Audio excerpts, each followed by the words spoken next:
പ്രിയപ്പെട്ടവരെ, സർക്കാരിന്റെ നിരവധിയായ വികസന പ്രവർത്തനങ്ങളിൽ അഭിമാനകരമായ ഒരു ചുവടുവയ്പായി കഴിഞ്ഞ 7 വർഷമായി അനുദിനം വികസനത്തിലേക്കും വളർച്ചയിലേക്കും ലാഭത്തിലേക്കും കുതിച്ചുകൊണ്ടിരിക്കുന്ന ഈ കെൽട്രോണിന്റെ ഉൾപ്പെടെയുള്ള നിരവധി പ്രവർത്തനങ്ങൾക്ക് ചുക്കാൻ പിടിക്കുന്ന ബഹുമാനപ്പെട്ട വ്യവസായ വകുപ്പ് മന്ത്രി ശ്രീ പി രാജീവ് അവർകളെ അധ്യക്ഷ ഭാഷണത്തിനായി സാദരം സ്നേഹത്തോടെ ക്ഷണിക്കുന്നു.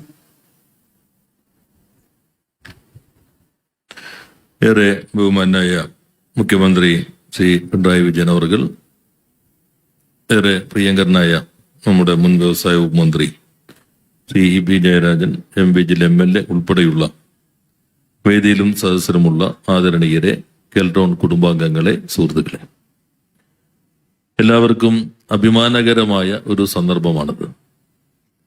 ഇന്ത്യയിൽ വാണിജ്യാടിസ്ഥാനത്തിലുള്ള ആദ്യത്തെ സൂപ്പർ കപ്പാസിറ്റർ നിർമ്മാണ കേന്ദ്രമായി കേരളത്തിന്റെ കെൽട്രോൺ മാറിയിരിക്കുന്നു എന്നത് ഒരു പുതിയ ചരിത്രമാണ്. അത് ഓരോ മലയാളിക്കും അഭിമാനിക്കാം. കഴിഞ്ഞ ഗവൺമെന്റിന്റെ സന്ദർഭത്തിൽ PP വ്യവസായ മന്ത്രി ആയിരിക്കുന്ന ഘട്ടത്തിലാണ് ഈ പ്രവർത്തനങ്ങൾക്ക് തുടക്കം കുറിച്ചത്. ബഹുമാനായ മുഖ്യമന്ത്രി മുന്നോട്ട് വച്ചിട്ടുള്ള പ്രയോറിറ്റി മേഖലകളിലൊന്ന് ഇലക്ട്രോണിക്സ് രംഗമാണ്. കഴിഞ്ഞ ഗവൺമെന്റ് ആ രംഗത്ത് കൂടുതൽ മാറ്റങ്ങൾക്ക് തുടക്കം കുറിച്ചു. ഈ ഗവൺമെന്റ് ആ വേഗതയിൽ, കുറെ കൂടി വേഗതയിൽ ആ മാറ്റങ്ങൾ മുന്നോട്ട് കൊണ്ടുപോകാനാണ് ശ്രമിക്കുന്നത്. കെൽട്രോൺ 7 വർഷമായി, ഈ സ്ഥാപനം 7 വർഷമായി ലാഭത്തിലാണ്. കഴിഞ്ഞ വർഷം 800 കോടിയോളം ടേൺ ഓവർ കെൽട്രോൺ ആകെ ഉണ്ടായെങ്കിൽ ഈ സാമ്പത്തിക വർഷം ഇപ്പോ ലഭിച്ചിട്ടുള്ള ഓർഡറുകൾ തന്നെ പരിഗണിക്കുകയാണെങ്കിൽ 1200 കോടി ടേൺ ഓവറുള്ള പൊതുമേഖലാ സ്ഥാപനമായി കെൽട്രോൺ മാറുകയാണ്. 1000 കോടി മറികടക്കും എന്നാണ് നമ്മൾ പ്രഖ്യാപിച്ചത്. 1200 കോടിയിലേക്ക് ഇപ്പൊ തന്നെ എത്തിക്കഴിഞ്ഞു. തമിഴ്നാടിന്റെ സ്മാർട്ട് ക്ലാസ് റൂമിന്റെ വലിയ ഓർഡർ നമുക്കാണ് ലഭിച്ചത്. കേരളത്തിൽ പല വിവാദങ്ങൾക്ക് പലരും ശ്രമിച്ചെങ്കിലും നമ്മുടെ AI ക്യാമറ, ആ സംവിധാനം ഇപ്പോൾ നാഗ്പൂരിന്റെ ഓർഡറും കെൽട്രോൺ ആണ് ലഭിച്ചിട്ടുള്ളത്. നോർവീജിയൻ കമ്പനിയുമായി കെൽട്രോൺ അടുത്തിടെ ഒരു MOU ഒപ്പുവെക്കുകയുണ്ടായി. കെൽട്രോൺ ക്രസ്നി റഷ്യൻ കമ്പനിയുമായിട്ട് ധാരണയിൽ വന്നിട്ടുണ്ട്. കെൽട്രോൺ വിയറ്റ്നാമുമായി ചേർന്നുള്ള പദ്ധതികൾ മുന്നോട്ട് കൊണ്ടുപോകുന്നുണ്ട്. 1973 തുടങ്ങിയെങ്കിലും ആ വേഗത നമുക്ക് സൂക്ഷിക്കാൻ കഴിഞ്ഞില്ല എന്ന് പൊതുവെ വിമർശനപരമായി തന്നെ അഭിപ്രായം ഉയർന്നു വരാറുണ്ട്. അതെല്ലാം പരിഗണിച്ചുകൊണ്ടാണ് കഴിഞ്ഞ ഗവൺമെന്റും ഈ ഗവൺമെന്റും കെൽട്രോണിനെ ഇന്ത്യയിലെ തന്നെ ഏറ്റവും പ്രധാനപ്പെട്ട ഇലക്ട്രോണിക് മേഖലയിലെ സ്ഥാപനമാക്കി മാറ്റാൻ ശ്രമിക്കുന്നത്. ഇപ്പൊ പാസീവ് കമ്പോണന്റിൽ കെൽട്രോൺ ആണ് ഏറ്റവും മുൻപിൽ. ആക്റ്റീവ് കമ്പോണന്റിന്റെ കാര്യത്തിലും 2030 ആകുമ്പോഴേക്കും ഇന്ത്യയുടെ ഏറ്റവും പ്രധാനപ്പെട്ട സ്ഥാപനമായി മാറാൻ കെൽട്രോണിന് കഴിയുമെന്നാണ് കണക്കാക്കുന്നത്. രാജ്യത്തെ ഗവൺമെന്റ് നടപ്പിലാക്കിക്കൊണ്ടിരിക്കുന്ന സ്കീമാണ് productivity linked incentive, production linked incentive. അതായത് വിദേശത്ത് നിന്ന് ഇറക്കുമതി ചെയ്യുന്ന ഉൽപ്പന്നങ്ങൾ ഇന്ത്യയിൽ തന്നെ 50% ഇന്ത്യൻ ഉൽപാദന രീതിയിലൂടെയാണെങ്കിൽ അതിന് പ്രത്യേകമായൊരു ഇൻസെന്റീവ് സ്കീം ഇപ്പൊ യൂണിയൻ ഗവൺമെന്റ് ഏർപ്പെടുത്തിയിട്ടുണ്ട്, PLI സ്കീം. ആ PLI സ്കീം നേടിയ കേരളത്തിൽ ആദ്യത്തെ PSU ആയി കെൽട്രോൺ മാറി. അതിന് ആദ്യ ഗഡു അനുവദിച്ചുള്ള ഉത്തരവും വന്നു കഴിഞ്ഞിട്ടുണ്ട്. മറ്റ് അധിക കാര്യങ്ങളിലേക്കൊന്നും പോകുമില്ല. നമ്മൾ ഈ വർഷം ഇന്ത്യയിൽ വ്യവസായ സൗഹൃദത്തിന്റെ കാര്യത്തിൽ അഭിമാനകരമായി 1ാം സ്ഥാനത്തേക്ക് എത്തി. ഇന്നത്തെ കണക്കുകൾ നോക്കുമ്പോൾ നമ്മുടെ സംരംഭക വർഷത്തിൽ 3 ലക്ഷം സംരംഭങ്ങൾ ഇന്നത്തോടുകൂടി പുതുതായി കേരളത്തിൽ ഈ 2.5 വർഷത്തിനുള്ളിൽ വന്നു കഴിഞ്ഞിരിക്കുന്ന എന്ന സന്തോഷം കൂടി ഞാൻ നിങ്ങളോട് പങ്കുവയ്ക്കുകയാണ്. 3,239 പുതിയ സംരംഭങ്ങൾ വഴി 19,446 കോടി 62 ലക്ഷം നിക്ഷേപവും 6,38,349 തൊഴിലവസരവും സൃഷ്ടിക്കപ്പെട്ടു എന്നതും അഭിമാനകരമാണ്. വലിയ മാറ്റത്തിന് നമുക്ക് ഇത് ഒരു ഊർജം നൽകുന്നുണ്ട്. കെൽട്രോണിന്റെ ഈ പുതിയ പദ്ധതിയും കേരളത്തെ ലോകത്തിന്റെ മുൻപിൽ അടയാളപ്പെടുത്തുന്ന സഹായകരമായിരിക്കും എന്ന് പ്രതീക്ഷിക്കുന്നു. ബഹുമാനായ മുഖ്യമന്ത്രി ഏറെ തിരക്കുകൾക്കിടയിലും ഈ പദ്ധതിയുടെ പ്രാധാന്യം കണക്കിലെടുത്തുകൊണ്ട് ഉദ്ഘാടനത്തിന് സമയം നൽകിയതിൽ പ്രത്യേകം നന്ദി രേഖപ്പെടുത്തുന്നു. അദ്ദേഹത്തിന്റെ പ്രത്യേക നിർദ്ദേശവും പ്രത്യേക പരിശോധനയും കെൽട്രോണിന്റെ കാര്യത്തിൽ ഉണ്ട് എന്നത് കൂടി സൂചിപ്പിച്ചുകൊണ്ട് അധ്യക്ഷ പ്രസംഗം അവസാനിപ്പിക്കുന്നു. എല്ലാവർക്കും നന്ദി, നമസ്കാരം. വളരെ നന്ദി സ്നേഹം സർ. പ്രിയപ്പെട്ടവരെ, ഇവിടെ ഇന്ന് ബഹുമാനപ്പെട്ട മുഖ്യമന്ത്രി ഉദ്ഘാടനം ചെയ്ത സൂപ്പർ കപ്പാസിറ്റർ കേന്ദ്രത്തിലെ സൂപ്പർ കപ്പാസിറ്ററിന്റെ ഒരു മാതൃക ഇവിടെ വേദിയിൽ ഒരുക്കിയിട്ടുണ്ട്. അതിന്റെ അൺവെയിലിംഗ് നിർവഹിച്ചുകൊണ്ട് ഉദ്ഘാടന ഭാഷണം നിർവഹിക്കുന്നതിനായി ബഹുമാനപ്പെട്ട മുഖ്യമന്ത്രിയെ സ്നേഹത്തോടെ ആദരവോടെ ക്ഷണിക്കുകയാണ്. നല്ല കയ്യടിയോടെ, നിറഞ്ഞ കയ്യടിയോടെ കെൽട്രോണിനും കണ്ണൂരിനും അഭിമാനമായിരിക്കുന്ന ഇന്ത്യയിലെ തന്നെ ആദ്യത്തെ സൂപ്പർ കപ്പാസിറ്റർ കേന്ദ്രത്തിന്റെ ഉദ്ഘാടനം ഇന്ന് ബഹുമാനപ്പെട്ട മുഖ്യമന്ത്രി നിർവഹിച്ചു. എന്താണ് സൂപ്പർ കപ്പാസിറ്റർ? അതിന്റെ ഒരു മാതൃകയാണ് ഇതാ വേദിയിൽ ഒരുക്കിയിരിക്കുന്നത്. അതിന്റെ അൺവെയിലിംഗ് ബഹുമാനപ്പെട്ട മുഖ്യമന്ത്രി നിർവഹിക്കുകയാണ്. ഉദ്ഘാടന ഭാഷണത്തിനായി ബഹുമാനപ്പെട്ട മുഖ്യമന്ത്രിയെ സാദരം ക്ഷണിക്കുന്നു.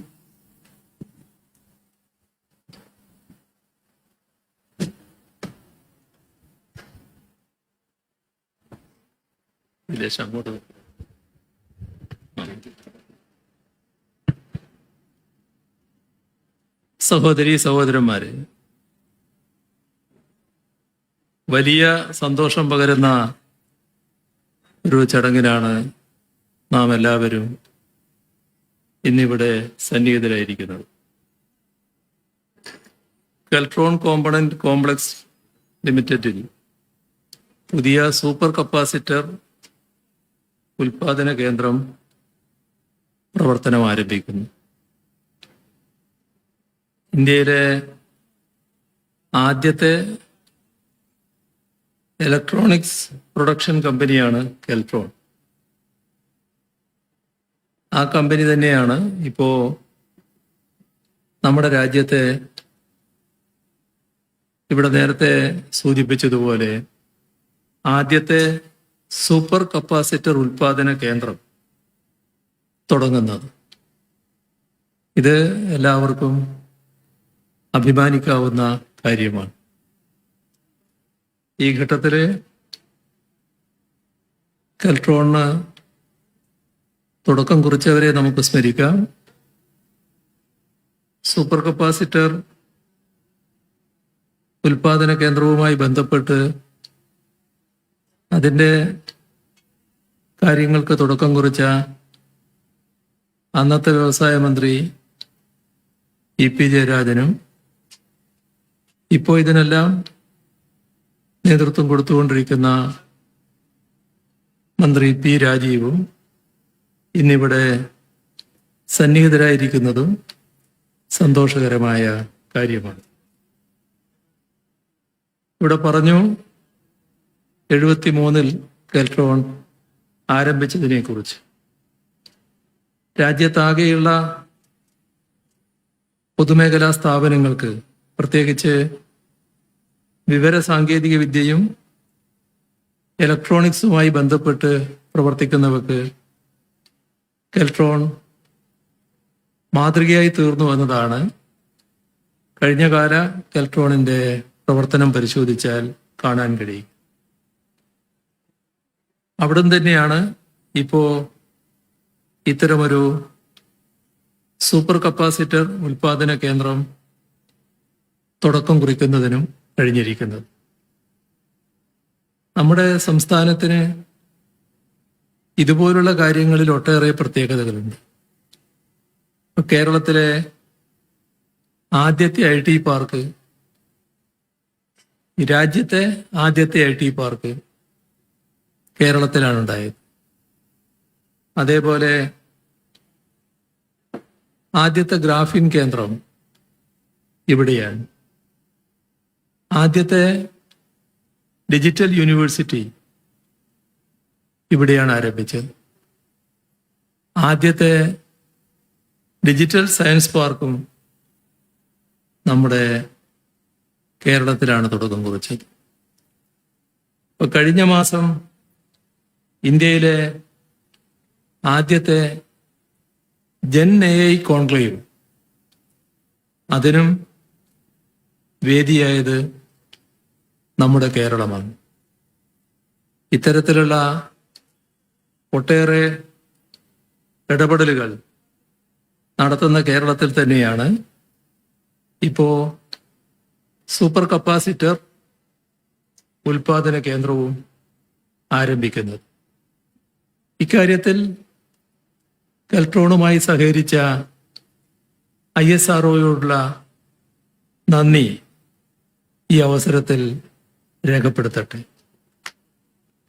ഇവിടെ പറഞ്ഞു, ഇതിൻ്റെ ചെലവിൻ്റെ കാര്യങ്ങളൊക്കെ പറഞ്ഞു, ഞാനത് ആവർത്തിക്കേണ്ടതില്ല. 42 കോടി രൂപ ചെലവഴിച്ചാണ് ഈ ഉൽപാദന കേന്ദ്രം ആരംഭിക്കുന്നത്. കെൽട്രോൺ അടക്കമുള്ള പൊതുമേഖലാ സ്ഥാപനങ്ങളെ ഉയർച്ചയിലേക്ക് നയിക്കുന്നതിനുള്ള നടപടികളാണ് സർക്കാർ സ്വീകരിച്ചുകൊണ്ടിരിക്കുന്നത്. നമ്മുടെ നാടിനെ ഇലക്ട്രോണിക്സ് വ്യവസായങ്ങളുടെ ഹബ്ബാക്കി മാറ്റുക, അതാണ് സർക്കാർ ലക്ഷ്യമിടുന്നത്. അതിന് നിലവിലുള്ള ഉൽപാദന ശേഷി വിപുലീകരിക്കണം, ഉൽപാദനോപാധികൾ നവീകരിക്കണം. അതിനെല്ലാം സഹായകമാകും വിധത്തിൽ 1000 കോടി രൂപയുടെ അധിക നിക്ഷേപം ഇലക്ട്രോണിക്സ് മേഖലയിൽ നടത്താനാണ് ഉദ്ദേശിച്ചിട്ടുള്ളത്. ഇപ്പം നമ്മുടെ പൊതു സ്വകാര്യ മേഖലകളിലെ ഇലക്ട്രോണിക്സ് ഉൽപാദനം 2500 കോടി രൂപയുടേതാണ്.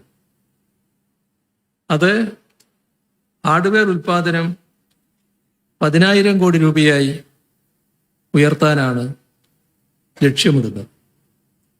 കേരളത്തെ ഇലക്ട്രോണിക്സ് വ്യവസായങ്ങളുടെ ഹബ്ബാക്കുക എന്ന് പറയുമ്പോൾ അതിൽ സുപ്രധാനമായ പങ്ക് വഹിക്കാൻ കെൽട്രോണിനാണ് സാധിക്കുക. കെൽട്രോൺ അതിന് പ്രാപ്തമാകണമെങ്കിൽ കെൽട്രോണിനെ കാലോചിതമായി നവീകരിക്കേണ്ടതുണ്ട്. അതിനുള്ള പുതിയ നടപടികൾ പുനരുദ്ധാരണത്തിനായി നിലവിലുള്ള സാങ്കേതിക പരിജ്ഞാനം, ഫാക്ടറി നവീകരണം, ഇവയ്ക്കെല്ലാം ഒപ്പം traffic management, defence products, power electronics, ഇത്തരം മേഖലകളിലൂന്നിയ പദ്ധതികൾ ആരംഭിക്കുന്നതിനുള്ള 395 കോടി രൂപയുടെ മാസ്റ്റർ പ്ലാൻ തയ്യാറാക്കിയിട്ടുണ്ട്. അതിൽ പല പദ്ധതികളും പൂർത്തീകരണത്തോടടുക്കുകയുമാണ്. കെൽട്രോണിൻ്റെ കരകുളം യൂണിറ്റിനെ പവർ ഇലക്ട്രോണിക്സ് ഹബിൻ്റെ ഭാഗമാക്കാനുള്ള പദ്ധതി നടപ്പാക്കുകയാണ്. അതിൻ്റെ ആദ്യപടിയായി സോളാർ പവർ കൺട്രോൾഡ് UPSൻ്റെ വാണിജ്യാടിസ്ഥാനത്തിലുള്ള ഉൽപാദനത്തിനുള്ള നടപടികൾ പുരോഗമിക്കുന്നു. സിഡാക്കിൻ്റെ സാങ്കേതിക സഹായത്തോടെ ഉൽപ്പന്നങ്ങൾ വികസിപ്പിക്കുന്നതിനുള്ള ചർച്ചകൾ ഇതോടൊപ്പം നടന്നു വരുന്നുണ്ട്. അതിൻ്റെ തുടർച്ചയായി lithium ion battery, electronic vehicle charger ഇവയെല്ലാം നിർമ്മിക്കുന്നതിനുള്ള നടപടികൾ സ്വീകരിച്ചു വരികയാണ്. ഇതെല്ലാം തന്നെ കെൽട്രോണിൻ്റെ വളർച്ചയ്ക്കും വികാസത്തിനും ഉതകുന്ന നടപടികളാണ്. ഇലക്ട്രോണിക്സ് വ്യവസായത്തിൻ്റെ ഹബ്ബാക്കി കേരളത്തെ മാറ്റുന്നതിൻ്റെ ഭാഗമായി ദേശീയപാതകളെ ബന്ധിപ്പിച്ചുകൊണ്ട് IT കോറിഡോർ ഒരുക്കുന്നതിന് നേരത്തെ തീരുമാനിച്ചിട്ടുണ്ട്. ആമ്പല്ലൂരിൽ ഒരു ഇലക്ട്രോണിക്സ് ഹാർഡ്വെയർ മാനുഫാക്ചറിംഗ് പാർക്ക് സ്ഥാപിക്കുകയാണ്. അതിനായി അവിടെ ഏറ്റെടുത്തിട്ടുള്ള ഭൂമി വിനിയോഗിക്കുന്നതിനുള്ള നടപടികൾ സ്വീകരിച്ചു വരികയാണ്. കേരളത്തിൽ നിലവിലുള്ള ഇലക്ട്രോണിക്സ് മാനുഫാക്ചറിംഗ് കമ്പനികൾക്ക് സഹായകമാകും വിധം ഇലക്ട്രോണിക്സ് കോമ്പണൻസ് ഇക്കോസിസ്റ്റം രൂപീകരിക്കാനും ഉദ്ദേശിക്കുകയാണ്. ഇതിനായി ചെറുകിട മാനുഫാക്ചറിംഗ് ക്ലസ്റ്ററും ടെസ്റ്റിംഗ് സൗകര്യങ്ങളും ലാബുകളും ടൂൾ റൂമുകളും എല്ലാം ഒരുക്കുകയാണ്. 10 കോടി രൂപ ചെലവിൽ semiconductor assembly and testing ഫെസിലിറ്റിയും 14 കോടി രൂപ ചെലവിൽ PCB മാനുഫാക്ചറിംഗ് ഫെസിലിറ്റിയും പ്രഖ്യാപിച്ചിട്ടുണ്ട്. ഇതിനുള്ള സാധ്യതാ പഠന റിപ്പോർട്ട് തയ്യാറാക്കിയിട്ടുണ്ട്. ഇലക്ട്രിക്കൽ മൊബിലിറ്റി മേഖലയിൽ നിലവിലുള്ള Trivandrum engineering science and technology research പാർക്കിനെ test park, centre of excellence ആയി വികസിപ്പിക്കും. ആധുനിക ബാറ്ററി സാങ്കേതികവിദ്യ വികസിപ്പിക്കാനായി VSSC, CDAC, KDISC, trust park ഇവയെല്ലാം ചേർന്നുള്ള കൺസോർഷ്യം സ്ഥാപിച്ചിട്ടുമുണ്ട്. തിരുവനന്തപുരം ടെക്നോസിറ്റിയിൽ 16 ഏക്കറിലായി സ്പേസ് പാർക്ക് വികസിപ്പിക്കുകയാണ്. പുതുതലമുറ സാങ്കേതിക വിദ്യയിലൂന്നിയുള്ള സംരംഭങ്ങൾ ആരംഭിക്കുന്നതിനായി 10 ഏക്കർ ഭൂമി ടെക്നോസിറ്റിയിൽ നീക്കിവെച്ചിട്ടുണ്ട്. ഇതിനായി 105 കോടി രൂപയുടെ കിഫ്ബി ഫണ്ടിങ്ങിൽ 2 ലക്ഷം ചതുരശ്രടി വിസ്തീർണമുള്ള വർക്കിംഗ് സ്പേസ് ഒരുക്കിയിരിക്കുകയാണ്. ഡിജിറ്റൽ യൂണിവേഴ്സിറ്റിയുടെ ആഭിമുഖ്യത്തിൽ blockchain, internet of things, graphene ഇവയിലെല്ലാം ഇതിനോടകം തന്നെ മികവിന്റെ കേന്ദ്രങ്ങൾ സ്ഥാപിച്ചിട്ടുമുണ്ട്. സർക്കാരിന് കീഴിലുള്ള ഡാറ്റാ സെന്ററിന്റെ ശേഷി മെച്ചപ്പെടുത്തുന്നതിന് പുതിയ ഹൈബ്രിഡ് ഡാറ്റാ സെന്റർ സ്ഥാപിക്കുകയാണ്. ഡിഫൻസ്, വ്യാവസായിക ആവശ്യങ്ങൾക്കുള്ള ഇലക്ട്രോണിക്സ് ഉപകരണങ്ങളുടെ ഗുണമേന്മ സാക്ഷ്യപ്പെടുത്തുന്നതിനുള്ള NABL അക്രഡിറ്റേഷൻ നൽകുന്നതിനുള്ള സംവിധാനം ഇപ്പോൾ കേരളത്തിൽ നിലവിലില്ല. അതൊരുക്കുന്നതിനായി 28 കോടി രൂപ നീക്കിവെച്ചിട്ടുണ്ട്. ഇലക്ട്രോണിക്സ് മേഖലയിൽ ഉണ്ടാകുന്ന ഇത്തരം ക്രിയാത്മക ഇടപെടലുകളെ ഉപയോഗപ്പെടുത്താൻ കെൽട്രോൺ പോലെയുള്ള സ്ഥാപനങ്ങൾക്ക് കഴിയേണ്ടതുണ്ട്. സംരംഭകത്വം പ്രോത്സാഹിപ്പിക്കുന്നതിന് പ്രത്യേക പദ്ധതികൾ നടപ്പിലാക്കി വരികയാണ്.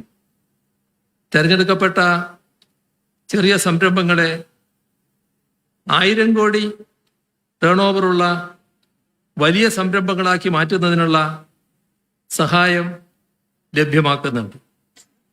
കഴിഞ്ഞ 8 വർഷം കൊണ്ട് സ്റ്റാർട്ടപ്പ് IT മേഖലകളിൽ നമ്മുടെ നാട് വലിയ മുന്നേറ്റമാണ് കൈവരിച്ചിട്ടുള്ളത്.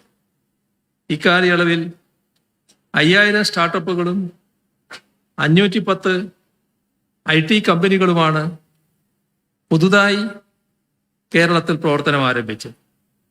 അതിന്റെ ഫലമായി നമ്മുടെ IT കയറ്റുമതി 34,000 കോടി രൂപയിൽ നിന്ന് 90,000 കോടി രൂപയായി ഉയർന്നിട്ടുണ്ട്. പുതുതായി ആരംഭിച്ച സ്റ്റാർട്ടപ്പുകളിലൂടെ 55,000 തൊഴിലവസരങ്ങളാണ് സൃഷ്ടിക്കപ്പെട്ടത്. 2026ഓടെ 15,000 സ്റ്റാർട്ടപ്പുകളും 1 ലക്ഷം തൊഴിലവസരങ്ങളും സൃഷ്ടിക്കാനാണ് നാം ലക്ഷ്യമിടുന്നത്. ഈസ് ഓഫ് ഡൂയിങ് ബിസിനസ്സിൽ കേരളം രാജ്യത്ത് 1ാം സ്ഥാനത്തെത്തിയിരിക്കുന്നു. കഴിഞ്ഞ 5 വർഷത്തിനുള്ളിൽ കേരളത്തിൽ ഏകദേശം 92,000 കോടി രൂപയുടെ നിക്ഷേപം വന്നതായാണ് MSME എക്സ്പോർട്ട് പ്രൊമോഷൻ കൗൺസിലിന്റെ റിപ്പോർട്ട് വ്യക്തമാക്കുന്നത്. അതിലെ 33,815 കോടി രൂപയുടെ പദ്ധതികൾ പൂർത്തിയാക്കിയിട്ടുണ്ട്.